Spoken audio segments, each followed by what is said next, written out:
Telugu capital భక్తి టీవీకి స్వాగతం సుస్వాగతం. నేను శ్రీలక్ష్మి. ఈరోజు మనతో సంస్కృత పండితురాలు, జ్యోతిష నిపుణులు, కవయిత్రి, రచయిత్రి, ప్రముఖ ఆధ్యాత్మికవేత్త డాక్టర్ కుప్ప విజయశ్రీ గారు ఉన్నారు. విజయశ్రీ గారు నమస్కారం అండి. శ్రీలక్ష్మి గారు నమస్కారం. మనం శ్రీ లలిత అష్టోత్తర శతనామావళిలో 23 నామాలు పూర్తి చేసుకున్నామండి. 24వ నామం వివరిస్తారా? తప్పకుండానండి. మనం 24వ నామంలో కూడానండి అమ్మవారి యొక్క హస్తాల వర్ణనే కంటిన్యూ అవుతుంది మనకి.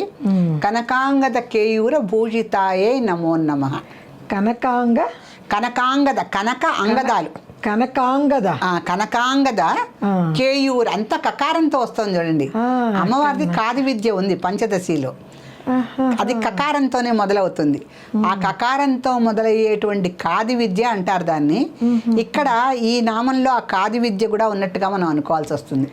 ఎందుకంటే కకారంతో కనకాంగద కేయూర కమనీయ కనకాంగద కేయూర భుజాన్విత ఒక నామం. ఇక్కడ అష్టోత్తరంలో కనకాంగద కేయూర భూషితాయే నమో నమః. కనకాంగద కేయూర భూషితాయే నమో నమః. అంటే కనకము అనేది లోహవర్ణం, బంగారం. దీంట్లో అంగదములు కేయూరములు ఈ రెండింటితో ఆవిడ భూషణురాలై ఉంది. ఆవిడ ఎలాంటి ఆభరణాలతో భూషితురాలై ఉందంటే, అంగదాలు పైన పెట్టుకుంటారు, కేయూరాలు కొంచెం కిందకి. అవి రెండు బంగారు వర్ణాలు. అయితే అమ్మవారే బంగారం కదండి, స్వర్ణమయం. ఆవిడ బంగారు తల్లి అమ్మవారు.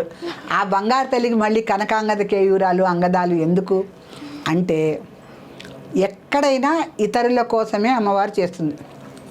పరమోదార అని ఒక నామం ఉంది సహస్రంలో.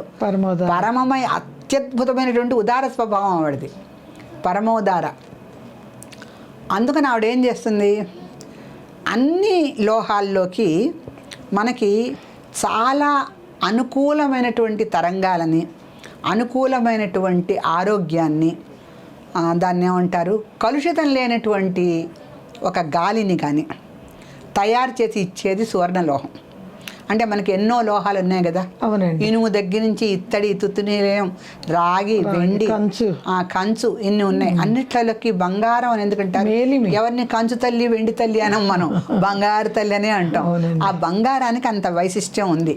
ఆ బంగారంలో ఏంటంటే బంగారపు ముక్కు పొడక పెట్టుకుంటామండి, చిన్న కాడతోనే. ఇక్కడ అది మనకి వెళ్ళేటువంటి గాలిని ఎప్పటికప్పుడు శుద్ధం చేస్తూ ఉంటుంది. ఆ బంగారానికి అంత మహత్యం ఉంది. మరి వేప పుల్లలు అవి పెట్టుకుంటారు. ఆ పుల్లలకు కూడా కొంచెం ఆ ప్యూరిఫికేషన్ గుణాలు ఉంటాయి. అంటే కలుషితమైనటువంటి గాలి లోపలికి వెళ్లకుండా ఇక్కడ శుద్ధి చేసి లోపలికి పంపిస్తుంది. ఈ బంగారానికి కూడా ఈ గుణం ఉంది. సో అందుకని బంగారంకి ఎప్పుడు కూడా శుద్ధి చేయడానికి దాన్ని అగ్నిలో వేస్తారుగా. బంగారపు గనులు భూమిలో ఉంటాయి, దాన్ని తవ్వి తీస్తారు. దాన్ని శుద్ధి చేయడానికి ఏం చేస్తారు, అగ్నిలో పడేస్తారు. కాల్చి చక్కటి మేలిమి బంగారం ఆభరణం అవుదుగా. అందుకని మేలిమి బంగారాన్ని బయటికి తీస్తారు. ఆ అగ్నిలో శుద్ధి అయినటువంటి బంగారము ఎంత శుద్ధత్వాన్ని పొంది ఉంటుంది, మేలిమి బంగారం. పైగా అది అగ్నిలో పునీతమైంది కదా, కాలి పవిత్రంగా బయటకు దాన్ని మనం ఆభరణాలుగా తయారు చేసుకుని ధరిస్తూ ఉంటే, అది ముక్కు పొడక దగ్గర నుంచి అమ్మవారి కనకాంగద కేయూర భూషితాయే నమో నమః. ఆవిడ అంగదాలుగా, ఆవిడ కేయూరాలుగా కూడా ఆ సువర్ణం రూపాంతరం చెందింది.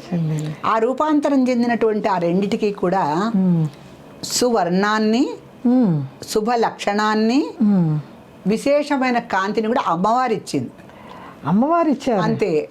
లేకపోతే బంగారము అక్కడ లోపల ఎక్కడో దొరుకుతుంది భూ గర్భంలో, అదప్పుడే మెరుస్తూ ఉండదు.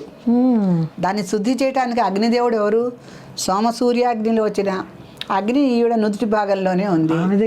ఆ అగ్నిలో కొంచెం శత సహస్రాంశం తీసుకొని మనం ఏదో దాన్ని కాలుస్తాం, బంగారాన్ని దాంట్లో శుద్ధి చేస్తాం. ఆ శుద్ధి చేసినటువంటి బంగారం కూడా ఏం మెరవదు. మళ్ళీ దాన్ని పాలిష్ పెడతారు మన కంసాలి వాళ్ళు. అదంతా ఎక్కడి నుంచి వస్తుంది అంటే, అమ్మవారి యొక్క కరుణా కటాక్షాలతో బంగారం అనే లోహానికి ఒక ఉన్నతత్వం, ఒక సువర్ణం, ఒక బ్రహ్మాండమైనటువంటి కాంతి గుణం. చక్కటి మేలిమి బంగారంతో చేసినటువంటి ఆభరణాలు ఎంత ధగ ధగ ధగ మెరుస్తూ ఉంటాయండి. అవి జంబూద్వీప బంగారం అంటారు. అందుకని జంబూ నది దగ్గర ఆ నీళ్ళల్లో కొట్టుకొచ్చేటువంటి చిన్న చిన్న రేణువులు ఉంటాయి. మామూలుగా నీళ్ళతో మట్టి చెత్త చెదారం కొట్టుకొస్తుంటాయి. జంబూ నది దగ్గర ఆర్యావర్త దేశంలో జంబూ నది ఉంది. ఆ జంబూ నది ప్రవహిస్తూ ఉన్నప్పుడు ఆ జంబూ నదిలో కొట్టుకొచ్చే చిన్న చిన్న రేణువులు అన్నీ కలెక్ట్ చేస్తే బంగారపు ముద్ద అవుతుంది.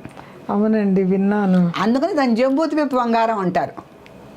జంబూ ద్వీపంలో దొరికే బంగారం మేలిమి బంగారం. దాంతోనే రావణాసుడు భవనాలన్నీ కట్టుకున్నాడు. సుందరకాండలో చెప్తారు. జంబూ ద్వీప సువర్ణం అంటాడు దాంట్లో. ఆయన ఆయన ఆయన భవనాలన్నీ బంగారమే కదా. చివరికి రావణాసుడు బంగారు చెట్లను కూడా పెట్టుకొని వాటికి జీవత్వాన్ని ఇచ్చాడండి. ఎటువంటి సైంటిస్ట్ అండి రావణాసురుడు. బంగారు పుష్పం పూసేలాగా చేశాడు దాన్ని. దుబాయ్ లో ఎయిర్పోర్ట్ లో చూస్తాం, మనం దుబాయ్ లో వాటిలో ఊరికే చూస్తాం. లంకలో రావణాసుడు ఒక బంగారపు వృక్షాన్ని నాటి దాని చేత పూలు పూయించాడని వాల్మీకి రాశాడు. అద్భుతమా, లోహానికి జీవత్వం ఇచ్చాడు. అటువంటి సైంటిస్ట్ మరి ఆయన. రావణాసురుడికి ఉంది రావణాసురుడికి. కావాలని రాముడి చేతిలో మరణించడానికి సీతాపహరణం చేశాడు తప్ప ఆయనకి రాని విద్య ఉంది. అందుకని లోహానికి జీవత్వం ఇచ్చింది రావణాసురుడు అని కథలో చెప్తాం. ఆ రెండింటిని ఇచ్చింది మళ్ళీ అమ్మవారే. ఆ రావణాసురుడు అమ్మవారే, ఈ లోహము అమ్మవారే, దానికి జీవము అమ్మవారే. సమస్తమైనటువంటి ప్రాణకోటికి అమ్మవారు ఏది ఇచ్చినా అమ్మవారే ఇవ్వాలి కనుక ఇక్కడ కూడా కనక అంగద కేయూర భూషితాయే నమో నమ. ఆవిడకేమి ఆభరణాలకు తక్కువ, లేదా ఆవిడకి ఆభరణాలు ఎందుకు? ఆవిడే సువర్ణమూర్తి. ఆవిడే సువర్ణమూర్తి. ఆవిడే సువర్ణం అనేటువంటి లోహాన్ని తయారు చేసింది. దానికి కాంతినిచ్చేది ఆవిడే, ఉన్నతమైన వర్ణం ఇచ్చేది ఆవిడే. మళ్ళీ ఆవిడెందుకు ధరించింది అయ్యా అంటే దానికి ఆ సువర్ణాత్త అంత అంటే అదెంత పుణ్యం చేసుకుందో ఇన్ని లోహాలుంటే. అవును కదా. మరి సువర్ణం అంటే లక్ష్మి, ఇది ఇనుము అంటే శని. మనకు లోహాలకు కూడా దేవతలు ఉన్నారు కదా. బంగారము వెండి అయితే లక్ష్మీ దేవత, లక్ష్మీ ప్రదాలు అంటారు. ఎవరైనా ఇనుముతో ఎవరైనా ప్రమిద చేయించుకుంటారా? అందరూ ఏదో వెండితోనో మట్టితోనో చేయించుకుంటారు కనీసం. ఇనుముతో ఎవరు ఏ పదార్థము చేయించుకోరు కదా. ఇనుముతో ఏ పదార్థము ఎవరు చేయించుకోరు. ఎందుకని? శని ఆ యొక్క ఇనుములో ఉంటాడని మన వాళ్ళు చెప్తారు. సో అందుకని చేసి బంగారము వెండి అనేటువంటి లోహ పదార్థాలకి శుభగుణాన్ని ఇచ్చి చక్కటి వర్ణాన్ని కూడా ఇచ్చినటువంటి సూర్యుడి కాంతిలోనేమో బంగారం ఉంటుంది, చంద్రుడి కాంతి కిరణాలతోనేమో వెండి ఉంటుంది. ఈ రెండు ఆవిడ సోమ సూర్యాగ్నిలో వచ్చినగా మళ్ళీ. అందుకని ఆవిడ తలుచుకుని ఆ బంగారానికి వెండికి అంత అద్భుతమైన కాంతి ఇచ్చింది.